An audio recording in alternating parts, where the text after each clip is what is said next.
नमस्कार दोस्तों, स्वागत है आप सभी का इंडियन स्टडी के हिंदी यूट्यूब चैनल पर। चलिए स्टार्ट करते हैं। दोस्तों, आज की इस वीडियो में जीएस का ऑनलाइन टेस्ट लिया गया है, जिसमें काफ़ी मोस्ट इंपोर्टेंट क्वेश्चंस को कवर किया गया है। और दोस्तों, जैसा कि आप सभी जानते हैं कि वीडियो के लास्ट में आपसे क्वेश्चंस पूछता हूं और उसका आंसर आपको कमेंट बॉक्स में बताना होता है।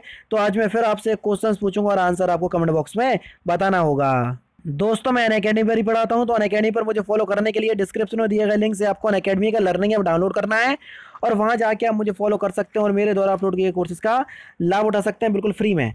और दोस्तों, अगर आप अनअकैडमी प्लस पर मेरे साथ पढ़ना चाहते हैं तो अभी तक अगर आपने प्लस सब्सक्रिप्शन को परचेस नहीं किया है तो रेफरल कोड है तारिक सर्वर 5। यहाँ से आप प्लस सब्सक्रिप्शन को परचेस कर लीजिए। इस रेफरल कोड से आपको 10% का डिस्काउंट मिल जाएगा। ठीक है, तो चलिए दोस्तों स्टार्ट करते हैं और देख लेते हैं पहला क्वेश्चन। पहला क्वेश्चन है आपका कि एवोगाद्रो संख्या का मान होता है कितना। चार ऑप्शंस आपके सामने हैं। 6.023 इंटू 10⁻22, 10⁻23, 10⁻24 या 10⁻25। तो जल्दी से बता दीजिए कि एवोगाद्रो संख्या का एक्चुअल में मान कितना होता है। तो दोस्तों, अगर हम बात करें एवोगाद्रो संख्या का मान कितना होता है तो ये होता है आपका 6.023 इंटू 10⁻23, यानी कि इस क्वेश्चन का दूसरा ऑप्शन आपका बिल्कुल करेक्ट है। नेक्स्ट क्वेश्चन से आपका कि दूरी मापने की सबसे बड़ी इकाई क्या है। पारसेक, प्रकाश वर्ष, धारा या एम्पियर। तो जल्दी से बता दीजिए दूरी मापने की सबसे बड़ी इकाई।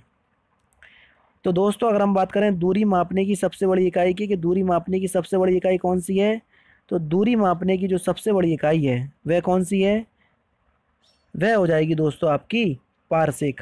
पारसेक जो है वो आपकी दूरी मापने की सबसे बड़ी इकाई है। इंपॉर्टेंट क्वेश्चंस काफ़ी ज़्यादा। नेक्स्ट क्वेश्चन से आपका एक प्रकाश वर्ष बराबर में होता है कितने। 9.46 into 10⁹ metre, 9.46 into 10⁻15 metre, 9.46 into 10⁻18 metre या 9.46 इंटू 10⁻15 मीटर। हालांकि दूसरा और चौथा ऑप्शन जो है वो बिल्कुल सेम है। तो यहाँ पर आप क्या कर लीजिए 9.046 इंटू 10⁻15 मीटर। ठीक है, ये कर लीजिए। तो आपका जो सही आंसर हो जाएगा वो हो जाएगा आपका 9.46 इंटू 10⁻15 मीटर, यानी कि दूसरा ऑप्शन करेक्ट है। नेक्स्ट क्वेश्चन से आपका कि 1 लीटर कितने गैलन के बराबर में होता है।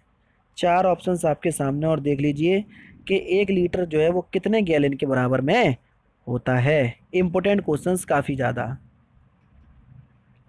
1 लीटर की बात हो रही है कि 1 लीटर कितने गैलन के बराबर में होता है। तो दोस्तों, आपका जो सही आंसर हो जाएगा वो हो जाएगा आपका 0.2642 गैलन। नेक्स्ट क्वेश्चन दोस्तों आपके सामने ये रहा है कि एक फर्मी में कितने मीटर होते हैं, ये हमसे पूछा गया है। -12 मीटर, 10⁻−15 मीटर, 10⁻−18 मीटर या 10⁻−10 मीटर। जल्दी से बता दीजिए कि आपका सही आंसर क्या है। एक फर्मी में कितने मीटर होते हैं। तो दोस्तों, अगर हम बात करें एक फर्मी में कितने मीटर होते हैं तो आपका जो सही आंसर हो जाएगा वह क्या हो जाएगा, वह हो जाएगा आपका 10⁻−15 मीटर। यानी कि इस क्वेश्चन का कौन सा ऑप्शन, दूसरा ऑप्शन आपका बिल्कुल करेक्ट हो जाएगा। नेक्स्ट क्वेश्चन से आपके कि लॉगरिथम के आविष्कारक कौन है। Richard day, Voltaire, John Napier या वॉटसो। तो जल्दी से बता दीजिए कि जो आपका लॉगरिथम है इसके आविष्कारक कौन है। तो आपका जो सही आंसर हो जाएगा वो हो जाएगा आपका जॉन नेपियर। जी हाँ दोस्तों, लॉगरिथम के आविष्कारक हैं जॉन नेपियर। इंपॉर्टेंट क्वेश्चंस काफ़ी ज़्यादा आपके एग्जाम की दृष्टि से। नेक्स्ट क्वेश्चंस दोस्तों आपके सामने ये रहा, क्वांटम सिद्धांत के प्रतिपादक हैं कौन है, ये हमसे पूछा गया है। एडिसन, न्यूटन, मैक्स प्लांक या कूलाम। क्वांटम सिद्धांत के प्रतिपादक, तो क्वांटम सिद्धांत के प्रतिपादक कौन है, वह हैं आपके मैक्स प्लांक। यानी कि इस क्वेश्चन का तीसरा ऑप्शन करेक्ट है। नेक्स्ट क्वेश्चन से आपको कि वायुमंडल की आर्द्रता को मापने वाला यंत्र कौन सा है। हाइड्रोमीटर, हाइग्रोमीटर, हाइड्रोफोन या मेगाफोन। वायुमंडल की आर्द्रता यानी कि ह्यूमिडिटी को मापने वाला यंत्र। तो आपका जो सही आंसर हो जाएगा वह हो जाएगा आपका हाईग्रोमीटर। जी हाँ दोस्तों, वायुमंडल की आर्द्रता को कौन मापता है? हाईग्रोमीटर मापता है। नेक्स्ट है आपका कि एक एंगस्ट्रॉम मात्रक होता है 10⁻⁻, या एक एंगस्ट्रॉम मात्रक बराबर में होता है किसके? 10⁻⁻10 मीटर, -8 मीटर, -8 सेंटीमीटर, या -10 सेंटीमीटर। तो जल्दी से बता दीजिए कि आपका सही आंसर क्या हो जाएगा। एक एंगस्ट्रॉम मात्रक किसके बराबर में होता है?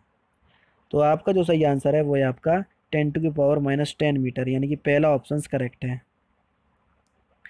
नेक्स्ट क्वेश्चन से आपका कि पृथ्वी के उपग्रह का कक्षीय वेग निर्भर करता है किस पर? कक्षा की त्रिज्या पर, उपग्रह के द्रव्यमान पर, पृथ्वी से उपग्रह को दिए वेग पर, या सूर्य से उसकी ऊर्जा दूरी पर। पृथ्वी के उपग्रह का कक्षीय वेग किस पर निर्भर करता है?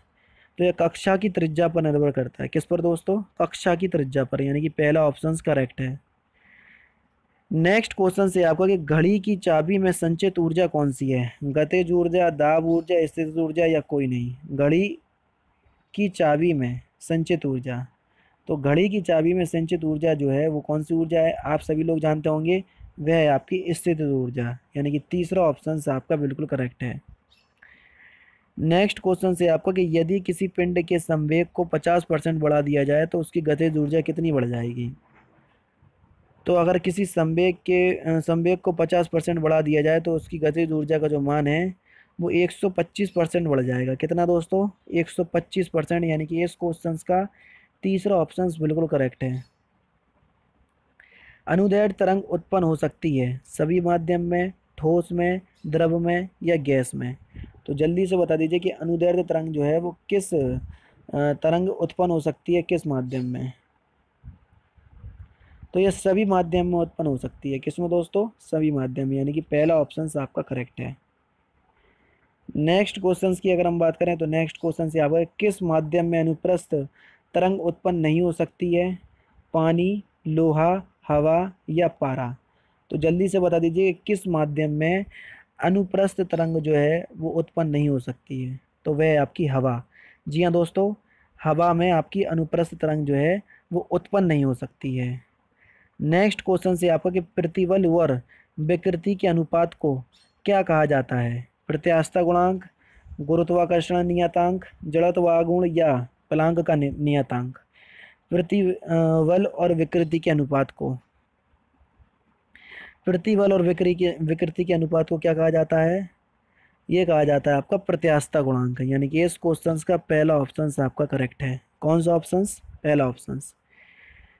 नेक्स्ट क्वेश्चन दोस्तों आपके सामने ये रहा, पनडुब्बी आधारित है न्यूटन के प्रथम गति नियम पर, आर्किमिडीज के नियम पर, पास्कल के नियम पर, या ऊर्जा के संरक्षण सिद्धांत पर। तो जल्दी से बता दीजिए कि पनडुब्बी किस पर आधारित है? तो आपका जो सही आंसर हो जाएगा वो हो जाएगा आपका क्या? आर्किमिडीज के सिद्धांत पर, यानी कि इस क्वेश्चन का दूसरा ऑप्शन आपका बिल्कुल करेक्ट है।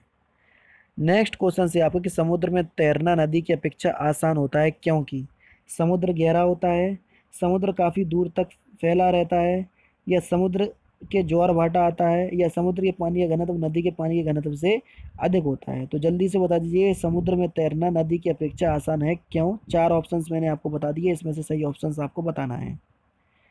तो आपका सही आंसर हो जाएगा समुद्र में पानी का घनत्व नदी के घनत्व से अधिक होता है। नेक्स्ट क्वेश्चन से आपको कि तरंग उपस्रव या अपस्रव की जाती है जब जब उसकी आवृत्ति कितनी होती है, ये हमसे पूछा गया है। 20 हर्ट्ज से 20,000 हर्ट्ज के ऊपर, 20 हर्ट्ज से अधिक, 20,000 हर्ट्ज से अधिक, या 20 हर्ट्ज से कम। तो जल्दी से बता दीजिए कि आपका सही आंसर क्या है। तो आपका जो सही आंसर हो जाएगा वह हो जाएगा आपका 20 हर्ट्ज से कम, यानी कि इस क्वेश्चन का चौथा ऑप्शन करेक्ट है। सेकंड लास्ट क्वेश्चन से आपका कि यदि तरंग की लंबाई का मान आधा कर दिया जाए तो ध्वनि का वेग क्या हो जाएगा? आधा हो जाएगा, दोगुना हो जाएगा, अपरिवर्तित रहेगा, या 4 गुना हो जाएगा? जल्दी से बता दीजिए कि आपका सही आंसर क्या है। तो वेग जो है वह क्या हो जाएगा? इंपोर्टेंट क्वेश्चन, आधा हो जाएगा, यानी कि पहला ऑप्शन आपका करेक्ट है।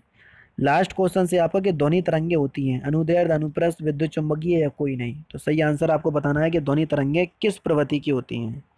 तो ध्वनि तरंगे जो हैं ये अनुदैर्ध्य तरंगे होती हैं। कैसी दोस्तों? अनुदैर्ध्य प्रवृत्ति की होती हैं ध्वनि तरंगे। तो दोस्तों ये थे आपके कुछ मोस्ट इंपोर्टेंट क्वेश्चंस जो कि मैंने आज की इस वीडियो में आपको पढ़ा दिए। अब आपको ईमानदारी के साथ बताना है कि आपके इसमें कितने नंबर आ रहे हैं।